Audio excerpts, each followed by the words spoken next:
Wow. I've been up here a lot. I've never seen a crowd like this. I think we need a ballroom, and that's happening. It's going to be a beautiful ballroom. This is really a lot of people, most I've ever seen in this room. And we're here for a very serious purpose, very serious purpose. Something's out of control, but we're going to put it in control very quickly like we did on the southern border.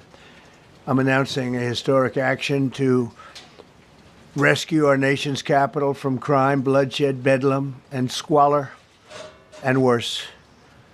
This is Liberation Day in D.C., and we're going to take our capital back. We're taking it back.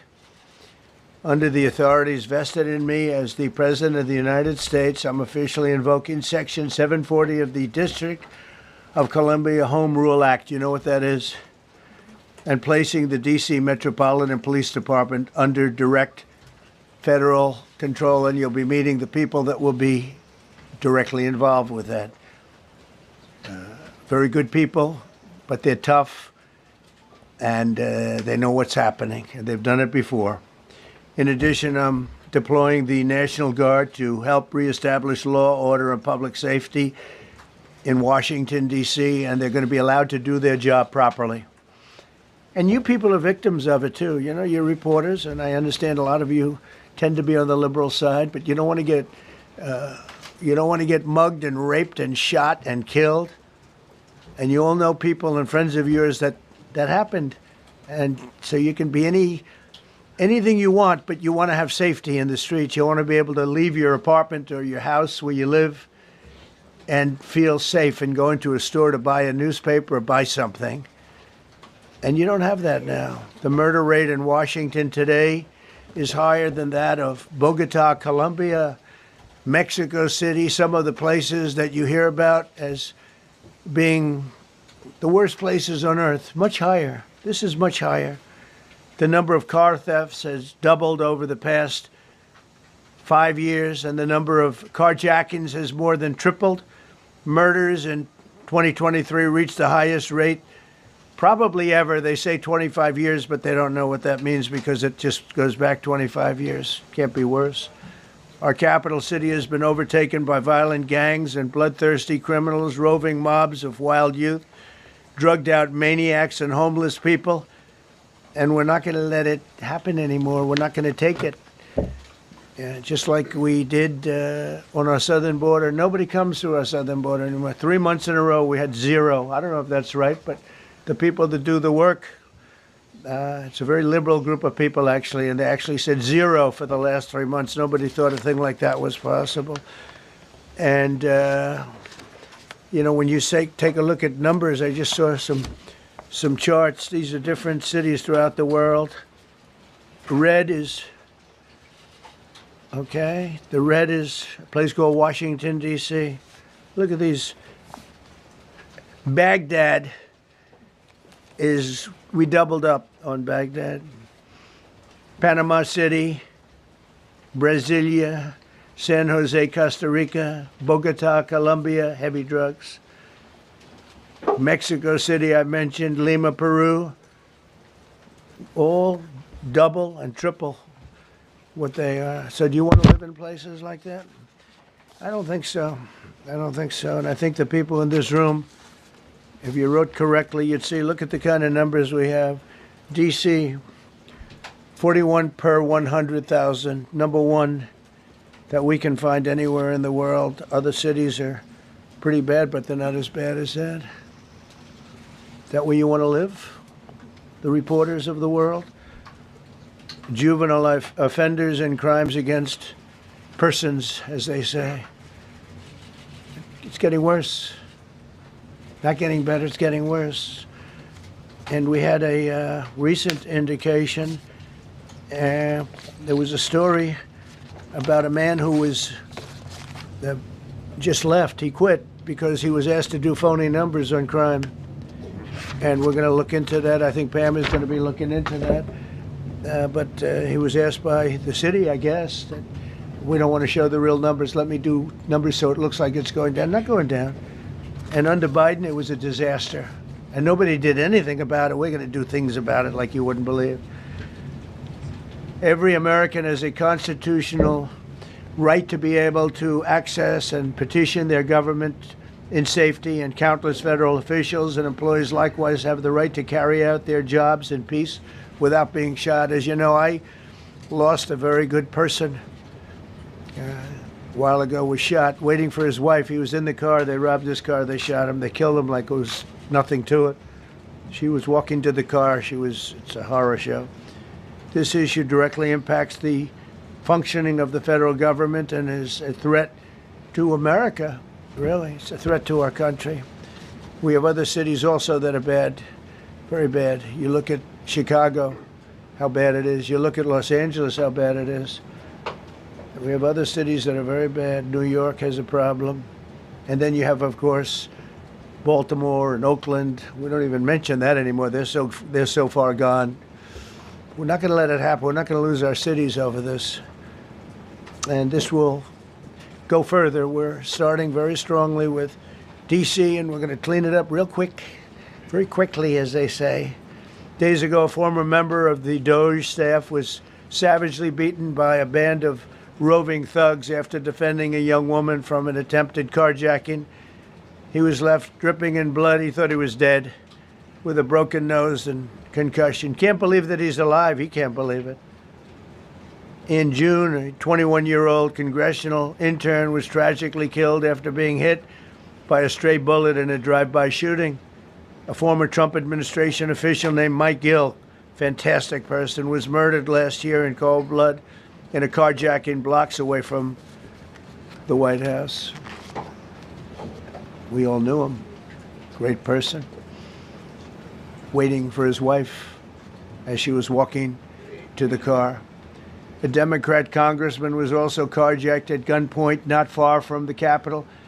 And in 2023, an aide to Senator Rand Paul was stabbed in the chest and head by a demented lunatic as he walked down the street, just absolutely for no reason.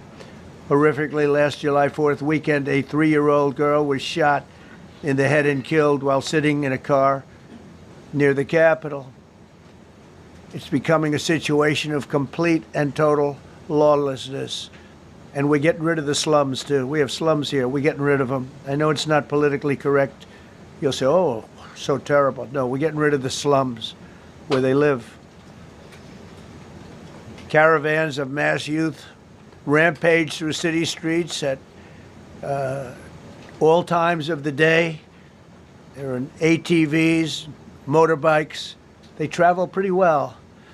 Entire neighborhoods are now under emergency curfews.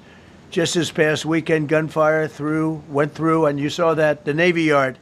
I saw it this morning. They saw that they fought back against law. See, they fight back until you knock the hell out of them, because it's the only language they understand. But they fought back against law enforcement last night.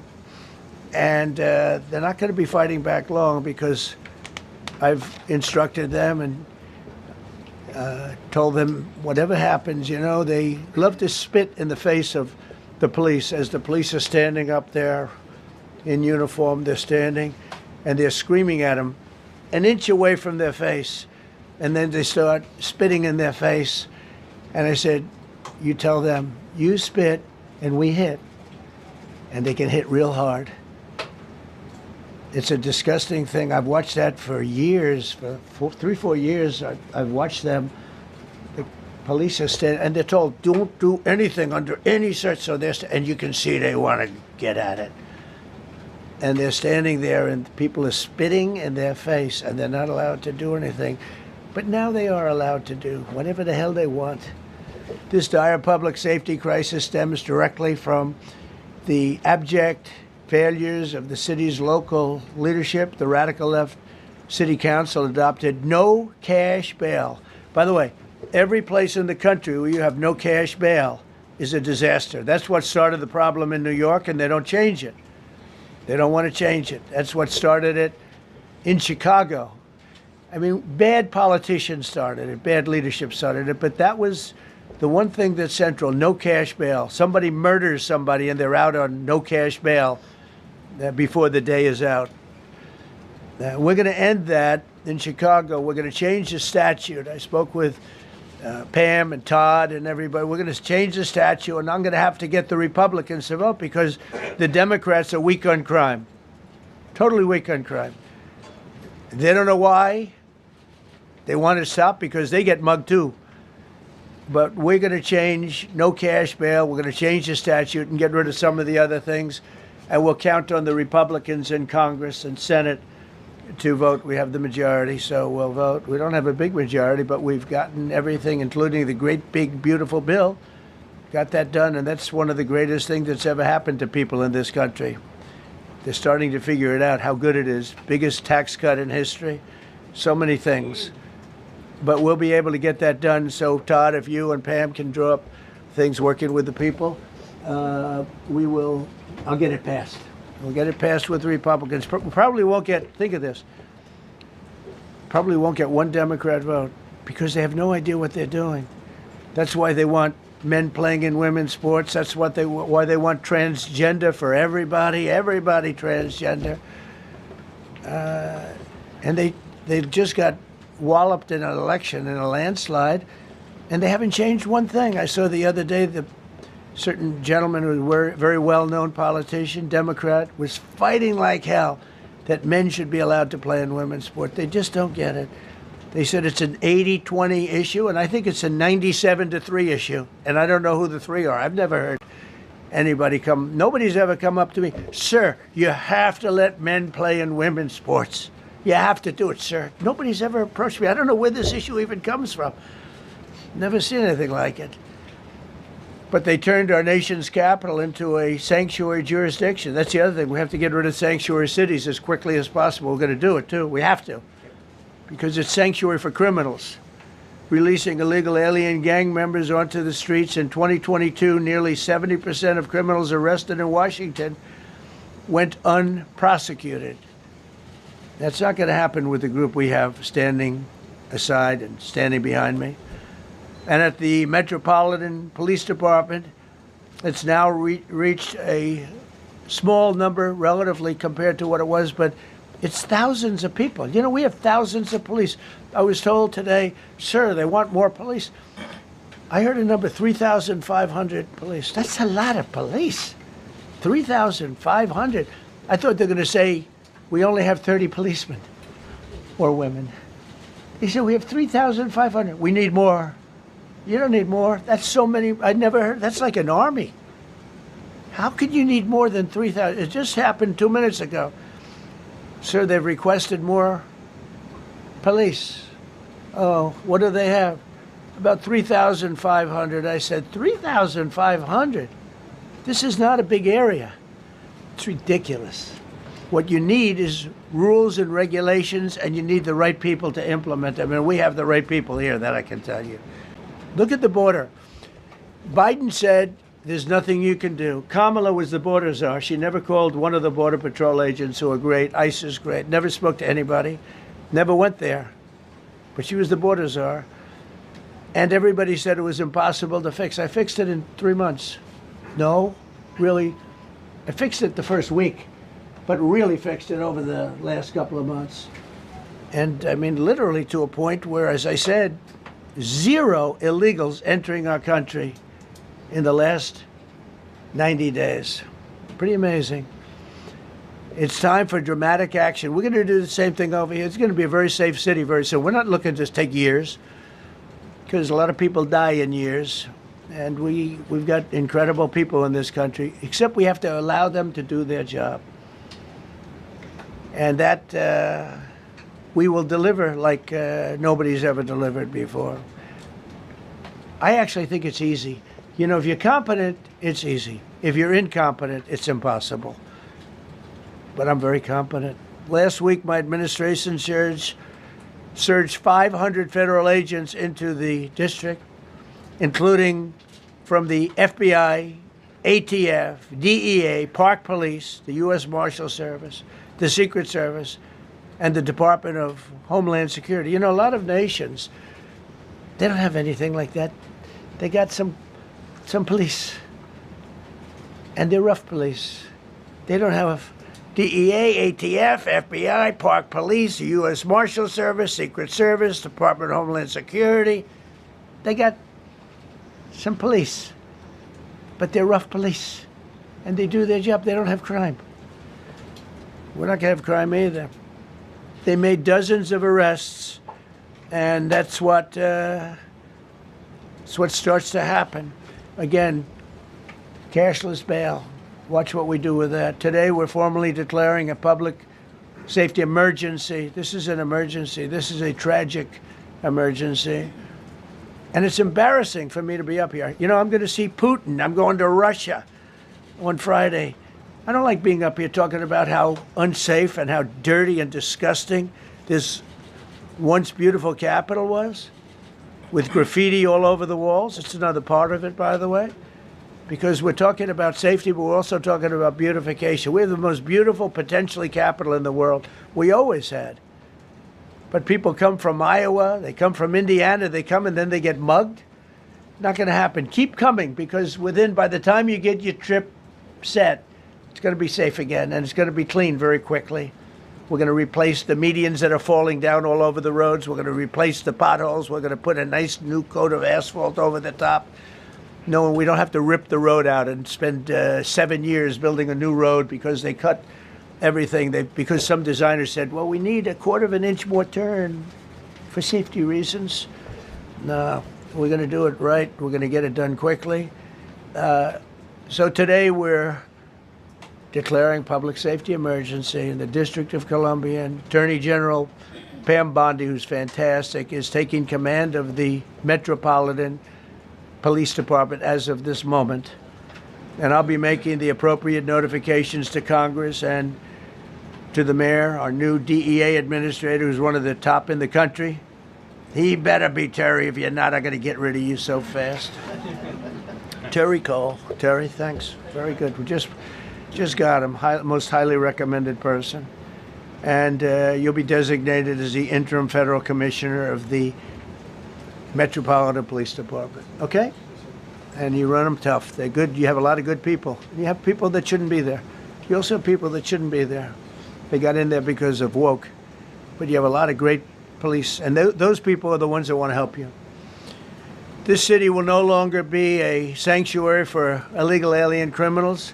We will have full, seamless, integrated cooperation at all levels of law enforcement, and we'll deploy officers across the district with an overwhelming presence. You'll have more police, and you'll be so happy because you'll be safe. When you walk down the street, you're going to see police, or you're going to see FBI agents. We're going to have a lot of agents on the street. You're going to have a lot of essentially military, and we will bring in the military if it's needed.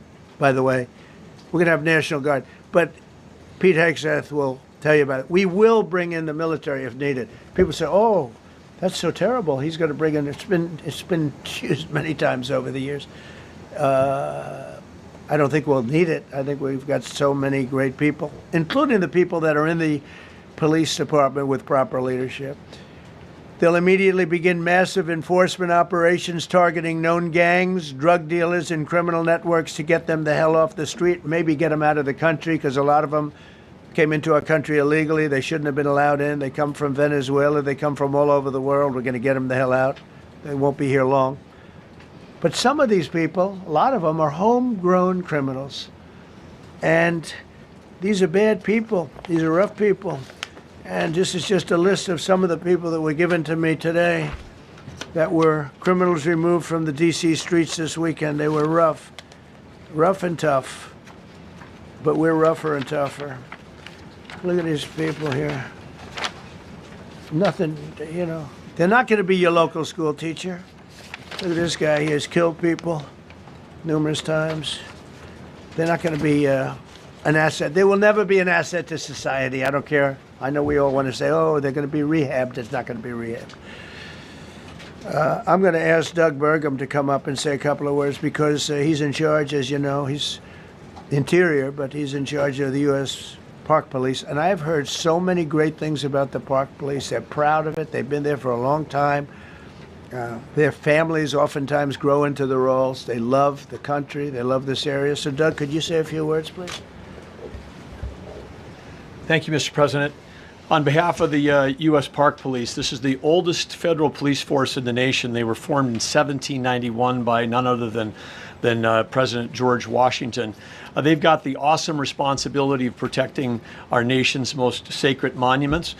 In the National Mall, Washington Monument, Jefferson Memorial, Lincoln Memorial, Statue of Liberty, and out west, the Presidio and the Golden Gate area. These folks have tens of millions of visitors a year, the kind of people that President Trump's talking about that come from around the country and around the world to see our sacred and learn about our history and our sacred monuments. They've been doing a fantastic job, but they are so pleased, the rank and file, that President Trump is now allowing them to enforce the law.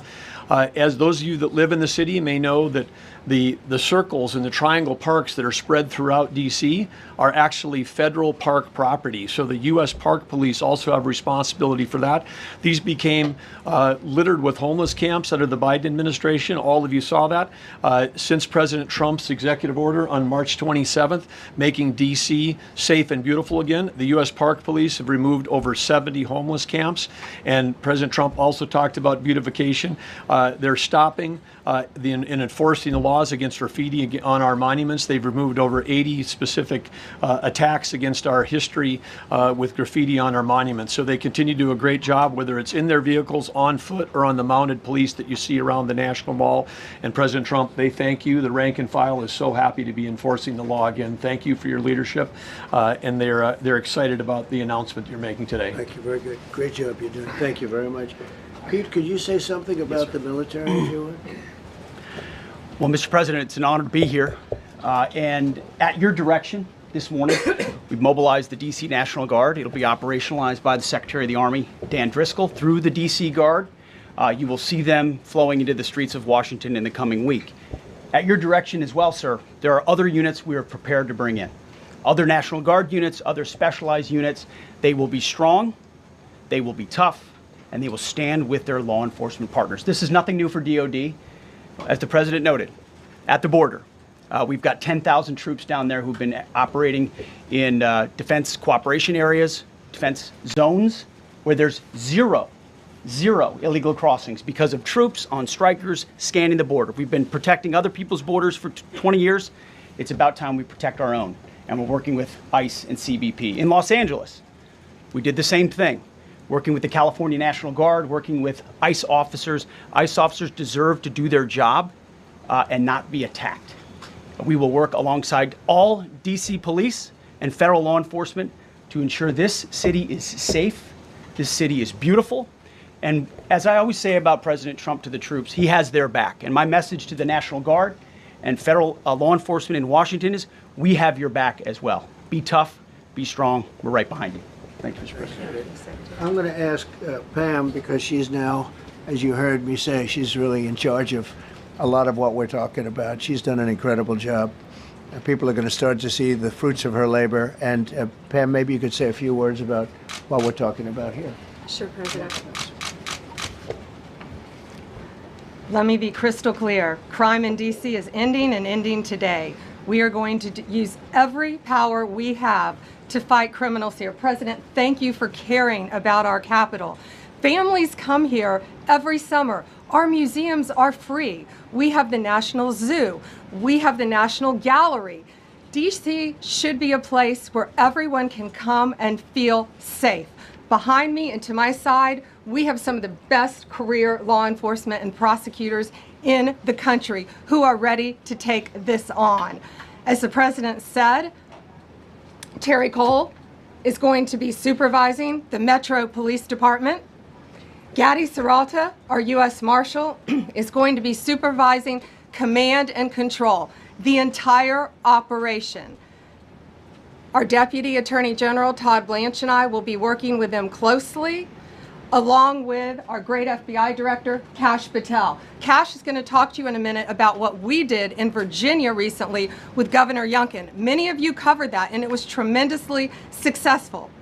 Not only that, our secret weapon here in D.C. is U.S. Attorney Jeanine Pirro, one of the toughest prosecutors and a former judge, and she is going to be talking about juvenile crime, how it's out of control here, and what she's going to do to fight back.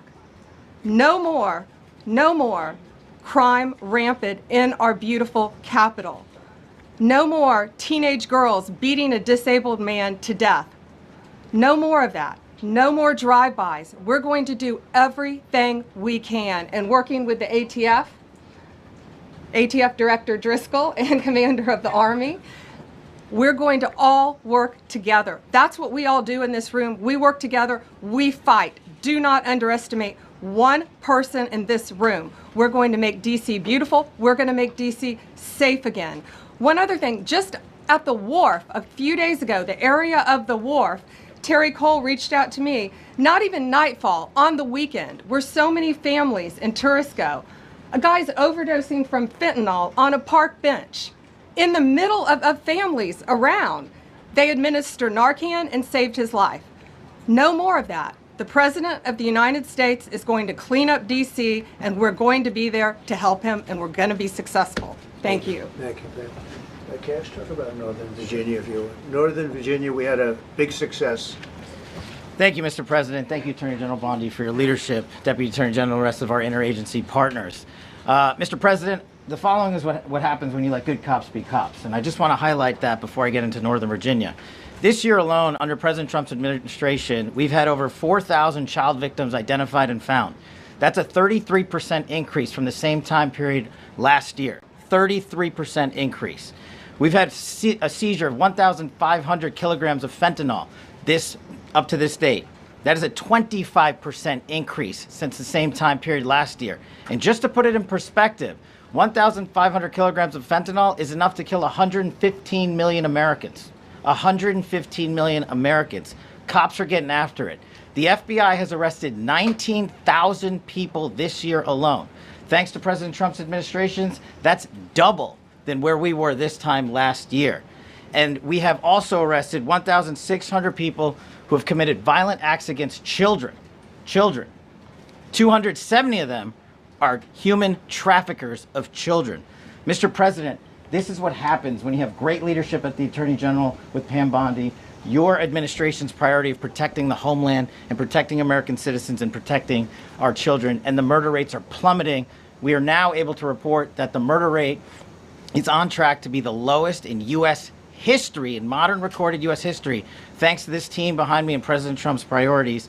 And how do we do it? And what are we going to bring to D.C.? What we did in Northern Virginia, thanks to Terry Cole and Governor Youngkin and the team, we stood up a task force out in my Northern Virginia field office, and we said, let's let good cops be cops, let's get them the intelligence and what they need, and let's get the red tape out of their way, and let's get DOJ partnered up with us to bring great prosecutions, and that's exactly what we did. In 1 month, we arrested 545 violent felons. 545 in the state of Virginia, thanks to Governor Youngkin's partnership. And that simplicity in law enforcement is what's coming to Washington, D.C. When you let good cops be cops, when you give them the intel they need, when you work with our Homeland Security Task Force, when you work with Terry and Gaddy and I go way back to Miami, these guys are great leaders of the respective departments and law enforcement capacities. And when you have the DOJ and President Trump driving behind this mission, we are going to clean up Washington, D.C., and we're going to do it the right way, the lawful way, and we're going to make sure Washington, D.C. is safe again. Thank you, Mr. President. Thank you, Attorney General. Thank you very much. Good job. Thank you, Cash. So the process begins right now. It actually started over the weekend, and we confronted a lot of very bad people. But it's going to be something that will be pretty amazing to you as you watch it. And I think most of you say it's a beautiful thing to do it right. We're going to be removing homeless encampments from all over our parks, our beautiful, beautiful parks, which now a lot of people can't walk on. They're very dirty, we got a lot of problems. But we've already started that. We're moving the encampments away, trying to take care of people. Some of those people, we don't know how they even got there. Some of those people are from different countries, different parts of the world. Nobody knows who they are. They have no idea, but they're there. We're getting rid of the people from underpasses and public spaces from all over the city. There are many places that they can go, and we're going to help them as much as you can help. But they'll not be allowed to turn our capital into a wasteland for the world to see.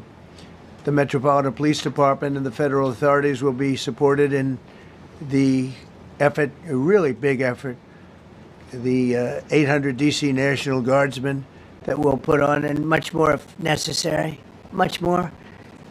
You remember I said, I offered 10,000 once. Remember I said to a certain person, a person who I thought always was highly overrated, not very competent. But I said, if you need them, we'll give you 10,000 of the military or the National Guard. They turned me down. But if necessary, we're going to move service members directly to joining the Guardsmen. And that'll take place very rapidly, and that'll be done in conjunction with Pam and with Pete and everybody else. Washington, D.C. should be one of the safest, cleanest, and most beautiful cities anywhere in the world. And we're going to make it that. We're going to make it safe. We're going to make it smart. We're going to make it beautiful, so beautiful. Some of the buildings, we're going to add to it. You see what we've done at the White House. White House is a whole different building. I do that in my part-time because it's a natural instinct as a real estate person. I was very good at that, and I was very good at fixing things up. I like fixing things up. You see what's happening. The marble floors are being reinstalled, renovated, fixed. The whole place is becoming very beautiful. We're going to be adding a magnificent ballroom, most beautiful ballroom, I think, anywhere. We need it. I would have certainly loved to have had it today. I think we would have filled it up. A lot of you are standing outside, can't get in this room. I've never seen the room like this, which tells me that you want to talk about, I mean, this was a D.C. news conference. It tells me that you want to talk about crime in D.C. and beautification of D.C., but I'm going to put that's easy. And I think, frankly, fixing the crime with the pros, fixing the crime is easy, too.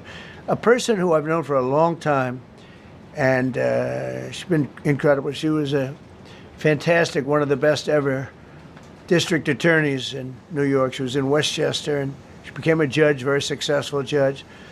And then she went into showbiz because she was such a good DA and such a good judge, tough judge, but fair, always fair. Nobody ever complained about that, but she was tough. And because of that and her reputation, she went into showbiz. So a lot of people don't, they think of Janine as showbiz. Actually, showbiz was not her thing. And she did great. She was on, along with a couple of other of my friends, on the #1 show. And she did great, but this is what she loves doing. This is really her baby. What she's going to do is going to be incredible. And I'd like to speak for just a few seconds on what she has in mind, what she wants to do. We're going to be appointing some judges. We have some open spots, and we're going to take people, because the judges are letting killers out. They're just saying, go, that's okay, don't worry about it. So we're putting some Pam recommended, Todd recommended, some judges that are great. Janine recommended. Janine's given me 3 great candidates already. We have about 10 open spots, and we can probably create some more. We need them. Janine, would you say a few words, please? Thank you very much, Mr. President, and thank you, Madam Attorney General, and to all my partners here. We all want the same thing. We all want a safe city. We want a safe capital. We want to be able to bring our families here. We want to be able to come and enjoy the history that makes this place great. And unfortunately, we are not in that position right now. And Mr. President, I want to thank you for taking the step that we need right now to make criminals understand that they are not going to get away with it anymore. And I'm not going to stand here and go over and over the cases. But what I can tell you is this. I see too much violent crime being committed by young punks who think that they can get together in gangs and crews and beat the hell out of you or anyone else. They don't care where they are. They can be in DuPont Circle, but they know that we can't touch them. Why? Because the laws are weak. I can't touch you if you're 14, 15, 16, 17 years old and you have a gun. I convict someone of shooting another person with an illegal gun on a public bus in the chest, intent to kill. I convict him. And you know what the judge gives him? Probation. Says you should go to college. We need to go after the D.C. Council and their absurd laws. We need to get rid of this concept of, no cash bail. We need to recognize that the people who matter are the law-abiding citizens. And it starts today But it's not going to end today, because the president is going to do everything we need to do to make sure that these emboldened criminals understand we see you, we're watching you, and we're going to change the law to catch you. And my final note is this. These kids understand that the jurisdiction is through the state attorney general, Brian Schwab. I did a poster of the young man from Doge who was beaten bloody with a severe concussion, a broken nose. And then I did a poster of what happens to those kids, because I can't arrest them, I can't prosecute them. They go to family court and they get to do yoga and arts and crafts. Enough. It changes today. Thank you, Mr. President. Thank you, Jim. You're welcome. Great job. Thank you. If I could, I just signed some executive orders. I'd like to have Will please come up, and we'll let the people know what we signed. Do you want to put them down? Yes, sir. Go ahead. A short while ago in the Oval Office, President Trump signed 2 crucial executive actions to deal with the emergency crime conditions we currently face in the District of Columbia. The first of these was an executive order, as President Trump said before, invoking his powers under Section 40 of the Home Rule Act to take federal control of the D.C. Metropolitan Police Department. Along with that executive order, President Trump signed the statutorily required notification letters to Mayor Bowser and to the relevant House and Senate committee leaders. The second major executive action that President Trump signed was a presidential memorandum directing the Secretary of Defense to utilize the National Guard to address the conditions we see on our streets here in D.C. It also authorized the Secretary of Defense to work with state governors to utilize their National Guard units if necessary as well. These are bold, decisive steps intended to combat the out-of-control crime conditions we've seen on D.C.'s streets for far too long. And I, for one, am deeply proud to be part of an administration that's finally coming to terms with these issues, sir. Thank you very much. Sir. Thank you. So, just to conclude, Washington, D.C.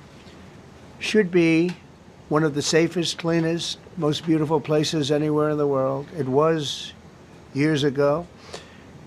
We had one problem that was a pretty big problem. The radical left got out of control and they started trying to rip down statues. And I said, let's go pass a law real fast. We're going to do it real fast, but we were blocked by the Democrats who do not want safety. Nobody gets it. I don't get it. They don't get it because they can't get votes. I don't know how they can win an election with this, but they don't want safety.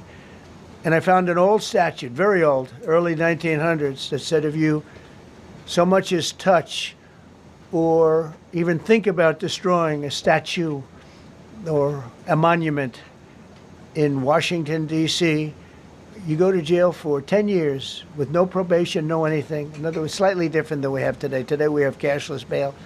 There you get jailed 10 years. No curtailed sentence, 10 years. And we took it out. Nobody used it. It was never used because, you know, it's harsh. And you remember they started to rip down the statue of Abraham Lincoln. I said, that's a tough one to rip down.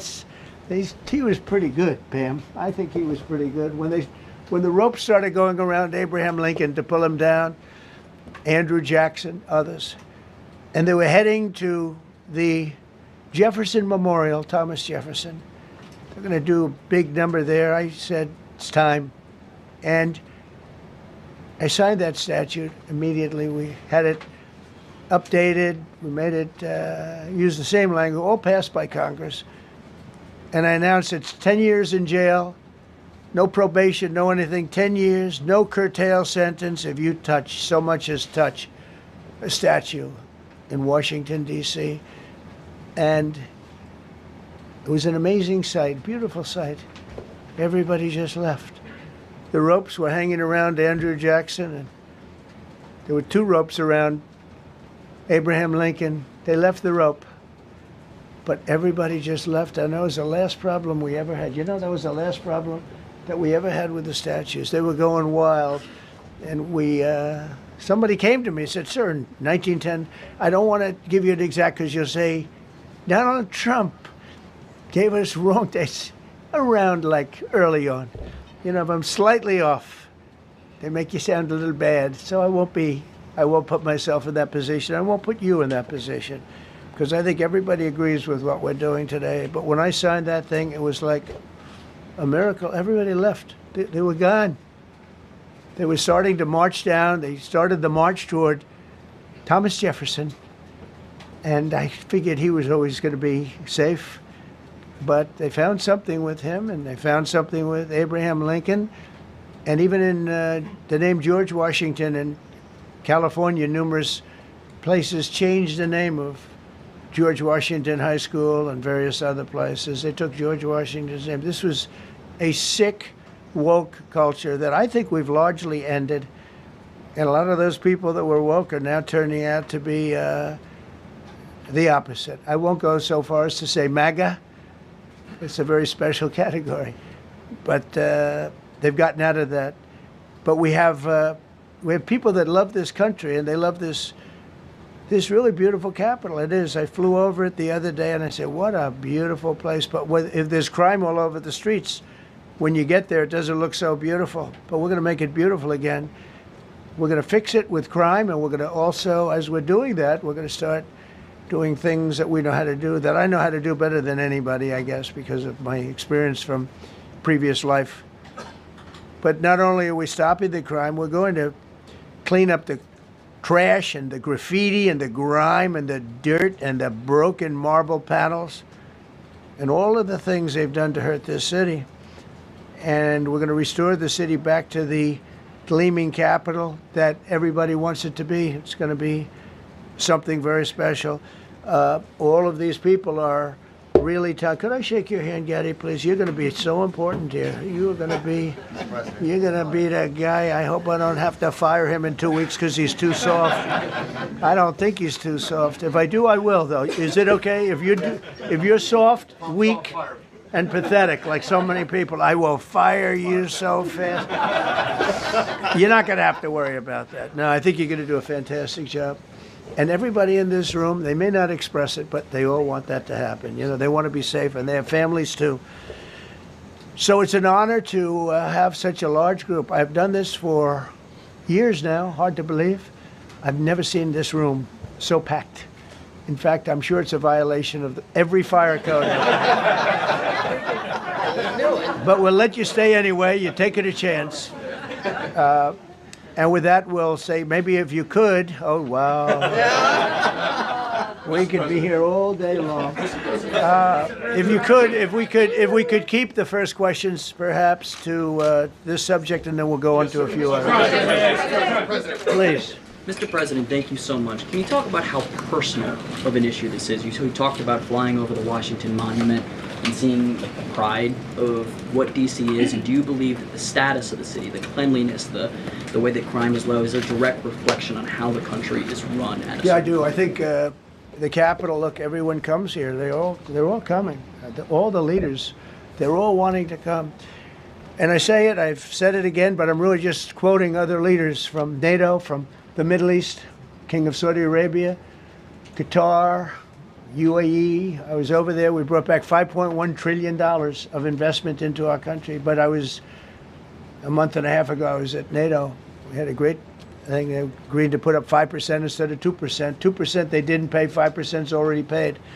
We had a great meeting, and they all said the same thing. They said our country was dead. They thought our country was gone. 1 year ago, they said your country was dead. And now you have the hottest country anywhere in the world. We do. We have the hottest country in the world right now. The tariffs have helped. It's given us not only the money, it's billions, trillions of dollars of money, but it gives us great power over enemies. We solved 5 wars with Pakistan and India. We just solved one. Azerbaijan and, as you know, and Armenia. A war was raging for 37 years. And the 2 leaders got up and they said, we never thought this would be solved. Russia tried to solve it. They all tried to solve it. It was a very tough situation, but we got it done. And I said to the 2 men, I said, are you guys friends? And they had a hard time. You know, they've been killing each other for 37 years, right? One was there 5 years, one was there for 22 years. He said, my whole life I've been fighting this war. and you got it solved. But we did many of those. We did in the Congo and Rwanda. That's been going on for 30 years. 8 to 9 million people killed that they know of, but it was raging, and we got that solved. We got a lot of them done. It's a great honor. But you want to have, when they come, the leaders come to our country to sign documents that the war is over or whatever, or for other reasons. They come for trade. And you want them to come through so beautifully. You ride down those roads, everything should be perfect. You shouldn't have medians falling down into the roadway. Median, you know, the metal things that are always, somebody had a great lobbyist, because I've never seen them look good. I've been looking at those things with the little, right? They're always broken and bad, but here they're really bad. And we're going to either put new or fix it. And it's not expensive. It's not really expensive. And we're going to fix our roads a little bit. We're going to clean up our sidewalks. You have countries where every Saturday, the people go out and they wash their sidewalks in front of their stores or their houses. They scrub their sidewalks. So we aren't quite at that level yet, I don't think.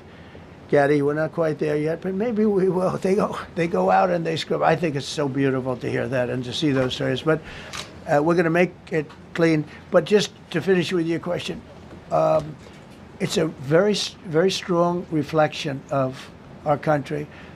And when they see a bad city, you know, my father always used to tell me, I had a wonderful father, very smart, and he used to say, son, when you walk into a restaurant and you see a dirty front door, don't go in. Because if the front door is dirty, the kitchen's dirty also. Same thing with the Capitol. If our Capitol's dirty, our whole country is dirty, and they don't respect us. So it's a very good question, actually. Mr. President, sorry. Question for you on the specific issue. Do you expect more cities to follow DC's path if this goes through? So the idea is that Chicago, LA, San Francisco, would they expect similar action what we've seen in DC? And the other question, sir, there's reporting that the administration is going to reclassify marijuana. Would that send mixed messages that if marijuana is okay, some drugs are okay, but we're trying to clean up crime? How do they go hand in hand? We're only looking at that. That's early, but you know, somebody reported it, which is fine. We're looking at it. Some people like it, some people hate it. Some people hate the whole concept of marijuana because if it does bad for the children, it does bad for people that are older than children. But we're looking at reclassification, and we'll make a determination over the next, I would say, over the next few weeks. And that determination hopefully will be the right one. It's a very complicated subject, you know, the subject of marijuana. I've heard great things having to do with medical, and I've had bad things having to do with just about everything else. But medical and, you know, for pain and various things, I've heard some pretty good things, but for other things, I've heard some pretty bad things. The other part of your question, I mean, we're just going to see what happens with it all. You're going to have, we're going to have a tremendous success in what we're doing. Other cities are hopefully watching this. They're all watching, just like everyone's watching here. They're all watching, and maybe they'll clean up, and maybe they'll do this and get rid of the cashless bail thing and all of the things that caused the problem. I mean, if you go back, this whole thing with cashless bail is a disaster. So many problems came that we never had before. So they're watching us today, and if they don't learn their lesson, if they haven't studied us properly, because we're going to be very successful. I have zero doubt about that. It's going to be. It's a question of will it be really fast, like the border. You know, everyone said, they used to say, Biden used to say, I need legislation. I didn't get any legislation. I called up our people, and we did a great job. Tom Homan was great. As you know, our secretary did a great job. They did a great job. There's no games. They didn't play games. And we're going to have the same thing here. But then I'm going to look at New York in a little while. Let's do this. Let's do this together. Let's see. It's going to go pretty quickly. And if we need to, we're going to do the same thing in Chicago, which is a disaster. We have a mayor there who's totally incompetent. He's an incompetent man. And we have an incompetent governor there. Pritzker's an incompetent. His family threw him out of the business, and he ran for governor. And now I understand he wants to be president. but I noticed he lost a little weight, so maybe he has a chance. You know, you never know what happens. But Pritzker's a gross incompetent guy, thrown out of the family business. But when I look at Chicago and I look at L.A., if we didn't go to L.A. 3 months ago, L.A. would be burning like the part that didn't burn. If he would have allowed the water to come down, which I told him about in my first term, I said, you're going to have problems, let it come down. We actually sent in our military to have the water come down into L.A. They still didn't want it to come down after the fires. But that was it. We have it coming down. But hopefully L.A. is watching. That mayor also. The city's burning. They lost like 25,000 homes. I went there the day after the fire. You were there. And I saw people standing in front of a burned down home. It was, their homes were incinerated. They weren't like, even the steel was literally, it was all warped and literally disintegrated because of the winds and the flame and the whole thing, like a blowtorch. They were standing on this beautiful day, maybe a couple of days after. We gave it a little time because what they had suffered. Almost 25,000 homes. And you see what's happening now. They didn't give their permits. I went to a town hall meeting. I said, we're going to get you the federal permits, which are much harder. Almost immediately. Lee Zeldin is a star. He did an incredible job. They have all their federal permits. They don't have their city permits. And the mayor said to me, we think we could have them in 2 years. I was walking down the street, and I met with firemen and police. And I was saying hello to many people that were standing in front of their homes with yellow tape. You can't go in. You can't go onto the lot. And those people wanted to start rebuilding their homes then and there.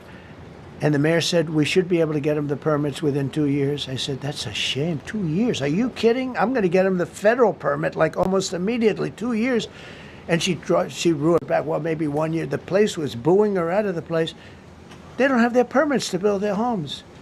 And now they're talking about putting, this is among the most beautiful areas in the country. Now they're talking about putting low-income housing there. Can you believe this? I love low-income housing. I made money with low-income housing. I built low-income housing. I know more about low-income housing and luxury housing. I know about everything real estate. They want to replace some of those homes with low-income housing. They haven't gotten their permits yet. We've gotten all the federal permits, which are much tougher to get, and it was done almost immediately through Lee Zeldin and Federal Environmental. And I watched the other day, those people are angry. And now, you know, they had tremendous, they loved that area. They loved the whole big area, different places, but they loved it. It was all luxury stuff and beautiful stuff. And some wasn't that luxury, but the level of love for that neighborhood, their neighborhoods, was incredible. And you know what? I watched people on television, they want to go, they want to leave. They've lost their spirit, they've lost their heart, because the mayor's incompetent. And Gavin Newsom is incompetent. He's got a good line of bullshit, but that's about it. He's incompetent.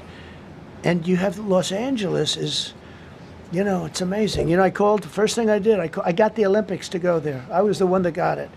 And by a rare thing that happened, I'll be the president. I was very upset because I got the Olympics there, and I said I won't be president when it comes, but bad things happened, and illegal things happened, really illegal things happened. Now it turns out one good thing was I'm going to be the president for the Olympics for 2050, for 250, which is going to be fantastic, and also for the World Cup. So we have a lot of good things, and I hope 250 is going to be, the 250th anniversary is going to be the best. But when I looked at those people, and I saw last night on television that they still don't have their permits, it's a disgrace what's happened in Los Angeles. Yeah, thank you. The China tariff deadline is tonight. Do you plan to extend that? We'll see what happens. China's been, we've been dealing very nicely with China, as you probably have heard. They have tremendous tariffs that they're paying to the United States of America. And we'll see what happens. They've been dealing quite nicely. The relationship is very good with President Xi and myself. You mentioned your upcoming meeting with President Putin. Can Yeah. you tell us what you hope to get out of that and whether you'll consider inviting President Zelensky to join? So you have to understand, this is a war that should have never happened. This is a war that wouldn't have happened if I were president. It would have never happened. It was the apple of his eye. I got along very well with President Putin. But if you look, under President Bush, they took a lot of territory. Under President Obama, they took a lot of territory. Under Biden, they essentially took the whole thing. You know, it's just a question of time. Under Trump, you know what they took? Nothing. Nothing. I was the one that said, you can't build your pipeline. That was half built. I came in, I stopped the pipeline. It's called Nord Stream 2. Nobody knows that, you know. Nobody ever heard of Nord Stream 2. You might have not even heard it. Biggest pipeline in the world. I stopped it. I was not a friend of Russia, but I got along well with Putin. It's always good to get along with other countries if possible, but that doesn't mean you roll over like Biden did. Biden came in and he immediately approved the pipeline. I couldn't believe it. Then they say Trump wasn't tough on Russia. I wasn't tough. I was the toughest. Putin said, if you're not tough, I would hate like hell to see you. I stopped the biggest economic development job, the biggest job that Russia had ever built. I stopped it. It was dead.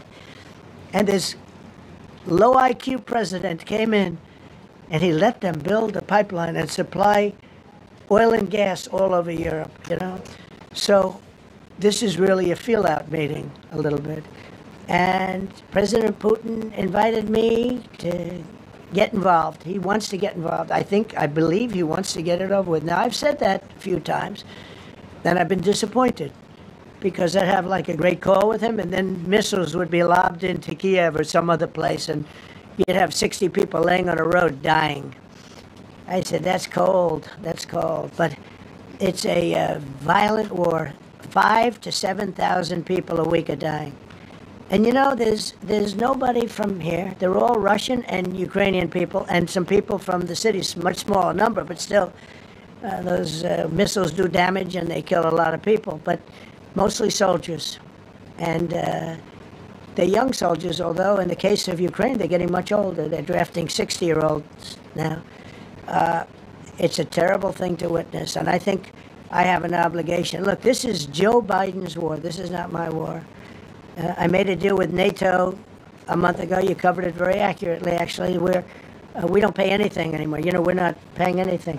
They are buying things from us, and NATO is paying us. I got it raised from 2% of GDP to 5%.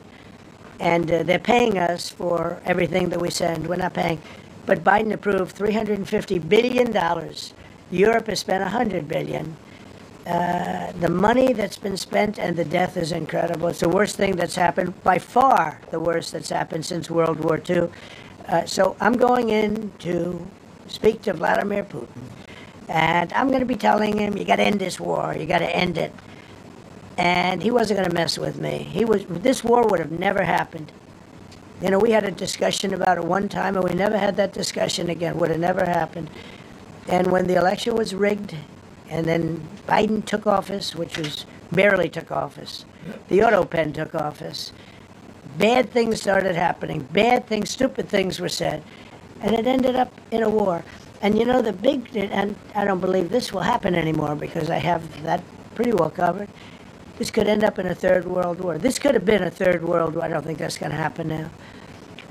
But I thought it was very respectful that the president of Russia is coming to our country as opposed to us going to his country or even a third-party place. But I think we'll have constructive conversations. Then after that meeting, immediately, maybe as I'm flying out, maybe as I'm leaving the room, I'll be calling the European leaders who I get along with very well. And, you know, I have a great relationship, I think, with all of them. And I get along with Zelensky, but, you know, I disagree with what he's done. Very, very severely disagree. This is a war that should have never happened, wouldn't have happened. But I'll be speaking to Zelensky. The next meeting will be with Zelensky and Putin, or Zelensky and Putin and me. I'll be there if they need, but I want to have a meeting set up between the two leaders.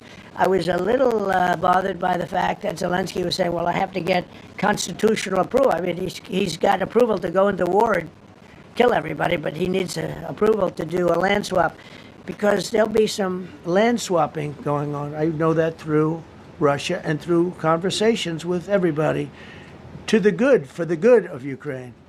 Good stuff, not bad stuff. Also, some bad stuff for both. So there's good and there's bad. But it's very complex because you have lines that are very uneven, and there'll be some swapping, there'll be some changes in land, and the word that they will use is, they make changes. We're going to change the lines, the battle lines. Russia's occupied a big portion of Ukraine. They've occupied some very prime territory. We're going to try and get some of that territory back for Ukraine.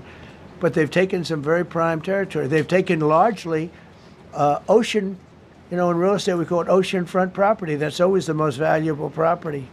If you're in a lake, a river, or an ocean, it's always the best property. Well, Ukraine, a lot of people don't know that Ukraine was largely 1,000 miles of ocean. That's gone. Other than one small area, Odessa, it's a small area. There's just a little bit of water left.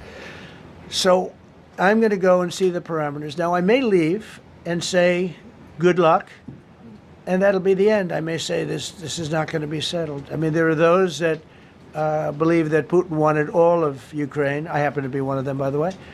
I think if it weren't for me, he would not be even talking to anybody else right now. But I'm going to meet with him. We're going to see what the parameters are. I'm then going to call up President Zelensky and the European leaders right after the meeting, yeah. And I'm going to tell them what kind of a deal. I'm not going to make a deal. It's not up to me to make a deal. I think a deal should be made for both. I think Russia has to get back into building their country. It's a massive country. I think they have 11 time zones, if you can believe it.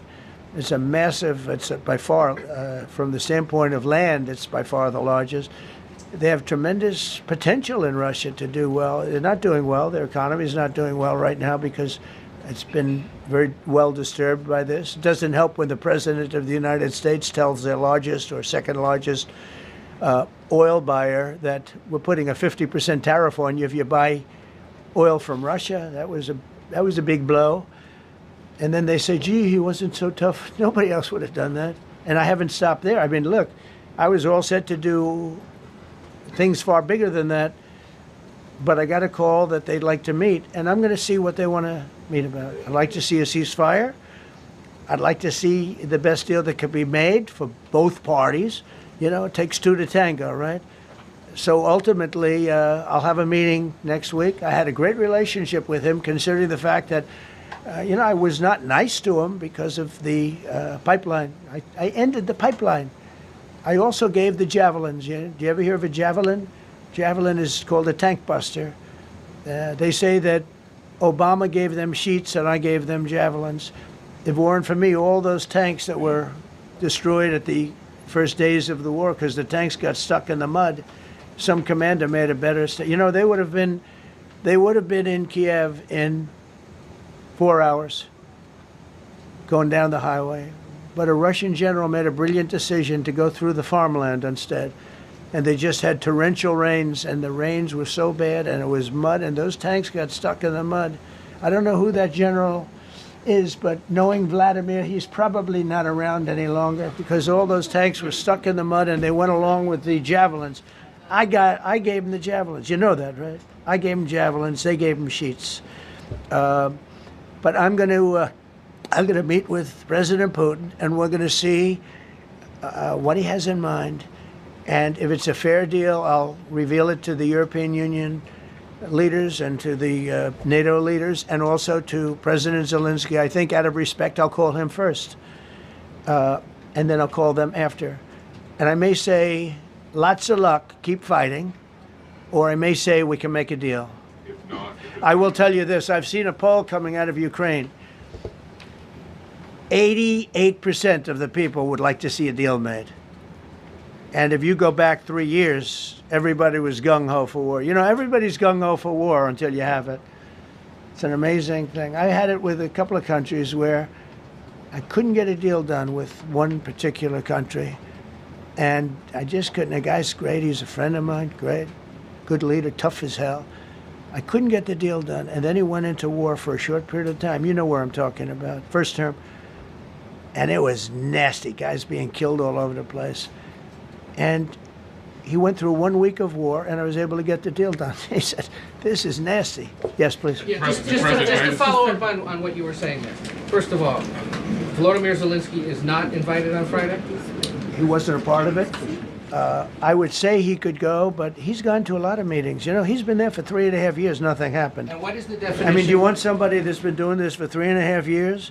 What's the definition of a good deal? I'll tell you after I hear what the deal is, because there could be many definitions. You know, you're talking about a very large and complex situation. Now, I tell you, the war that I just settled with Azerbaijan and with, as you know, and Armenia was almost as complex as this one, having to do with routes, trade. Meeting on Friday with Vladimir Putin. Well, we're going to have a meeting with Vladimir Putin, and at the end of that meeting, probably in the first 2 minutes, I'll know exactly whether or not a deal can be made. How will you know that? Because that's what I do. I make deals. Yeah, please, go ahead. Yeah, thank you, Mr. President. I'm going to ask you two questions, one about China, one about Russia, if I could. On China, your administration agreed to send the most advanced or advanced NVIDIA and AMD chips. No, obsolete. No. Obsolete chip. Well, and then 15% of the profits. You mean the 20s? No. This is an old chip that China already has. And I deal with Jensen, who's a great guy, and NVIDIA. The chip that we're talking about, the H20, it's an old chip. China already has it in a different form, different name, but they have it. Or they have a combination of two will make up for it and even then some.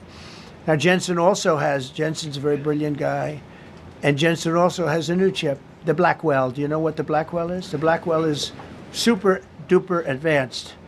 I wouldn't make a deal with that, although it's possible I'd make a deal, a somewhat enhanced in a negative way Blackwell. In other words, take 30% to 50% off of it.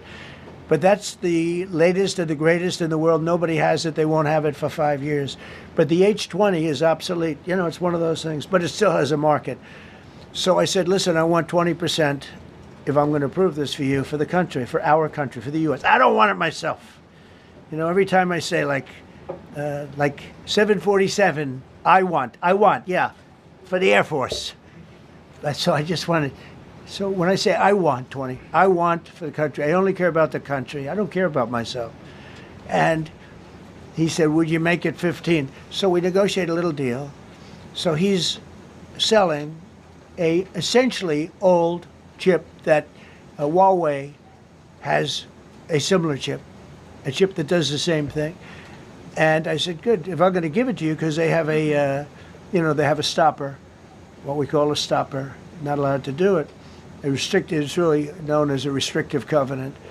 And I said, if I'm going to do that, I want you to pay us as a country something, because I'm giving you a release. I released them only from the H20. Now, on the Blackwell, I think he's coming to see me again about that.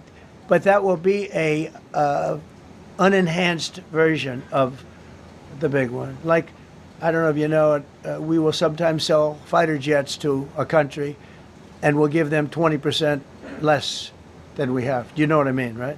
That's the same. So on Russia, do you see a time, Mr. President, when there could be normal trade between the U.S. and Russia? Should your meeting go well, should there be peace? I do, yeah. Russia has a very valuable piece of land. If Vladimir Putin would go toward business instead of toward war, it's a warring nation. That's what they do. They fight a lot of wars. A friend of mine said Russia's tough because they just keep on fighting. They beat Hitler, so did we, and they beat Napoleon. They've been doing this for a long time. I asked a question to a very, very smart man that some people like and some people don't like. Viktor Orban, right, from Hungary, the head of Hungary, and he's in that same area and knows the two countries very well. I said, this was before Biden didn't do anything to get us out of it. He could have gotten us out of that. It would have never happened. I said, so can Russia be beaten by Ukraine? He looked at me like, what a stupid question. He said, Russia's a massive country, and they win their country and they win their life through wars. They fight wars. That's what they do. He said, China beats you with trade. Russia beats you with war. That was a very interesting statement. China's not beating us with trade, not when I'm in charge. But they were beating Biden with trade, but they never beat us with trade. Don't forget, China had to pay $400 billion worth of tariffs when I was last time. That was last time. And if we didn't have COVID, all of this stuff we would be loaded. We're finding hundreds of billions of dollars of cash is pouring into our country now because of tariffs. And all we're doing is we're doing what they do to us. It's so beautiful to see it. They found last month, as you saw, $25 billion of excess cash flow. They're saying, where did it come from? I said, I'll tell you where it came from. It came from a place called tariffs, and we're doing very well. We're really doing well. But I expect to have a meeting with Putin that I think it'll be good, but it might be bad. And I'm here for one reason, to get rid of a war that somebody else started. Should have never happened. And if I could end it, great. Complex war, a lot of bad blood, But Zelensky's been there for 3.5 years. So if you put him in a room, now I will say this, ultimately I'm going to put the two of them in a room. I'll be there or won't be there. And I think it'll get solved. Yeah, please be happy. Thank you, Mr. President. Excuse me, I'm going to suggest, because do you have any other questions on DC? Because I don't want them to be. Wait. These are incredible people. I don't want them to be standing up here on subjects. Does anybody have a question of them? And then you guys can leave. Okay, a question. Brian, go ahead. Thank you, Mr. President. All right. And by the way, this is only on DC, and then they're going to leave because it's unfair to have them stand up here all day long. I Brian. agree. I've got two questions for you. First, about DC. This is personal for me as well. Last year, I was robbed on the streets by one of these teenage thugs. Had a gun, got away with it. Let's talk about the effort that between law enforcement, prosecutors, and judges, because it's a recycling belt. Like, these kids go, they don't fear the police. They know it. If you talk about how we've got to get these judges and put these kids behind bars, right. Adult crimes deserve adult penalties. And my second question, I'll after you answer that, please. You want me to answer it? Whoever wants to take it. Okay. It's real. Do you want me to answer it? Go ahead. Here's the problem. Assuming that they're 17 years, older than 17 years old, I can get the case. If they're under 18 years of age, I can only get the case if it's murder, rob one, rape, even if they shoot a gun but don't kill you, I can't get it. So the law has to be changed. As the president said, cashless bail. That has to be changed. All right, then, even assuming I get the case, I get jurisdiction, I get a conviction, the D.C. Council has given the judges the ability to give probation on shootings. And so then it's up to them. All of these things, the Youth Rehabilitation Incarceration Reduction Act, and now they want to seal records. So if we work hard, we get a conviction, they want to wipe it out. So that needs all to be changed. Okay, Mr. Question. Pam, would you answer that also? Yeah, and just back to that topic. Let's be clear, though. We're going to charge them, and we're going to track every single thing they do throughout every step of the court process and report back to you and let all of you know what's happening to them. Because the people who are prosecuting them, the judges who are trying them, they also need to be held accountable. Mr. President, you also made the comment. This is the most people we've ever seen in this briefing. I've never seen ever, right? Yeah. I've never seen any. Where's Caroline? Where's my superstar? Caroline. Is Caroline in the back? Where's Caroline? Come here, Caroline. Come here, Caroline. Come here. Is she doing a good job, by the way? Come here, Caroline. Is this the largest crowd that you've ever seen? This is definitely the most packed briefing, and I think all of you would agree. I think it's why we need to build a ballroom. Yes! Mr. President, I have a better idea. All right, Brian, go ahead. My question is this. You're building the big, beautiful ballroom. Yeah. Could we build a big, beautiful briefing room, updated technology, more seats? I don't want to do that. I don't want you to be comfortable. So no, I don't want to make life comfortable. So look, Let's just do this. Let's do this. It's going to be a big thing. We're going to Russia. That's going to be a big deal. What happens, happens. I'll let you know what happens. You'll be the first to know. I'll be calling the European leaders. I'm going with totally, I mean, we have a lot of talks. They're great people. They're great leaders, actually, and they want to get back. Honestly, as one of them said, I've OD'd on trying to settle Ukraine. They've OD'd, meaning they've overdosed on the settlement of Ukraine. Not a nice expression, but boy, is it accurate. They're tired of it. They want to get back to spending money on their countries. You know, Biden gave them $350 billion. Europe gave $100 billion. It should be much more than that. Shouldn't have been that kind of, they should have had equalization, but they didn't. But you know what? Still a lot of money. They want to get back to building their own countries. They really want it resolved. My relationship with the European leaders, as you saw, is extremely good. It's perfect. It's beautiful. Wait. And we're going to try, I'll be in touch with them. I have 5 of them call me. You think it's easy. There are a lot of European leaders, but they rely on me, very much rely on me. If it wasn't for me, this thing would never get solved until the last person breathing is dead. Would you talk to them before? Mr. President. Yeah, I did. I'm talking to them right now. So I'm talking to the European leaders. I'll be talking to President Zelensky. I'm going to get everybody's ideas. I go into that thing fully loaded right up there, and we're going to see what happens. Now, I think one of 2 things is going to happen. It's going to be a good meeting, and we'll go a step further. We'll get it done. I'd like to see a ceasefire very, very quickly.